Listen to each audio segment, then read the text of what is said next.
अस्सलाम वालेकुम दोस्तों, तव्हांखे हिकु दफ़ो ॿीहर चेतन इफर्ट्स यूट्यूब चैनल ते भली कार चऊं था। दोस्तों, तव्हांखे गुड न्यूज़ ॿुधाईंदो हलां त IBA सखर जेको 13 तारीख़ खां PST एंड JEST जूं टेस्ट वठण जे लाइ वञी रहियो आहे। उन जूं स्लिप्स जेके आहिनि उहे अची वियूं आहिनि।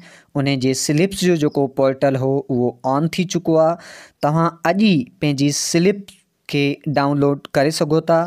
बट फ़िलहाल जेको स्लिप्स के डाउनलोड करण यानी स्लिप्स के डाउनलोड करण वारी जेका वेबसाइट आहे उहा थोरी बिज़ी आहे। तव्हां हिकु ॿ ॾींहुं सब्र करे इन खे डाउनलोड करे सघो था। बहरहाल मां तव्हांखे डाउनलोड जो तरीक़ो ॿुधाईंदो हलां त जेका तव्हांजे साम्हूं लिंक ॾिनल आहे हितां बि तव्हां पंहिंजे अकाउंट ते वञी सघो था। ऐं ॿियो आसान तरीक़ो इहो आहे त तव्हां पंहिंजे STS जे अकाउंट ते वञो।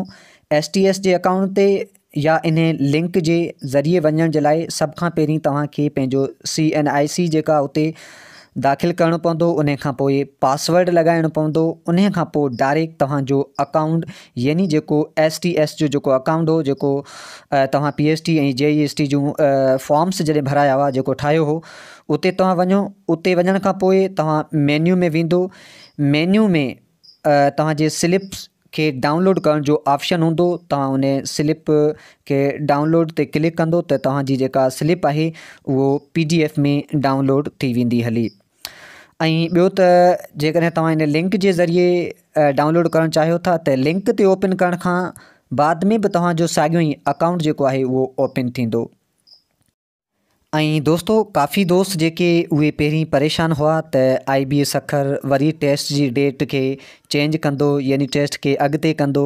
पर हाणे इहो कंफर्म थी चुको आहे त यकीनन जेके स्लिप्स अची वियूं आहिनि त इट मीन्स साॻी डेट ते टेस्ट 100% कंफर्म आहे। त दोस्तों, इन ख़ुशख़बरीअ जे मौक़े ते तव्हां सभिनी दोस्तनि खे रिक्वेस्ट आहे त अञा ताईं तव्हां जेकॾहिं असांजे चैनल खे सब्सक्राइब नाहे कयो त महिरबानी करे चैनल खे सब्सक्राइब करे वठो ऐं उन सां गॾु बेल आइकन जेका आहे यानी घंटी आहे उन खे प्रेस करे वठो त जीअं तव्हां वटि IBA जी हर नई अपडेट सभ खां पहिरीं पहुची सघे। जेकॾहिं तव्हां वटि घंटी प्रेस कयल न हूंदी त थी सघे थो तव्हां IBA जी कंहिं अपडेट खां रहिजी वञो यानी उहा अपडेट तव्हां खां मिस थी वञे। त दोस्तों, मिलूं था तव्हां सां IBA जी कंहिं नई अपडेट सां गॾु। तेसीं ताईं जे लाइ इजाज़त। सिंध सलामत, साथ सलामत, जेॾां पेर तेॾां ख़ैर, अल्लाह निगहबान।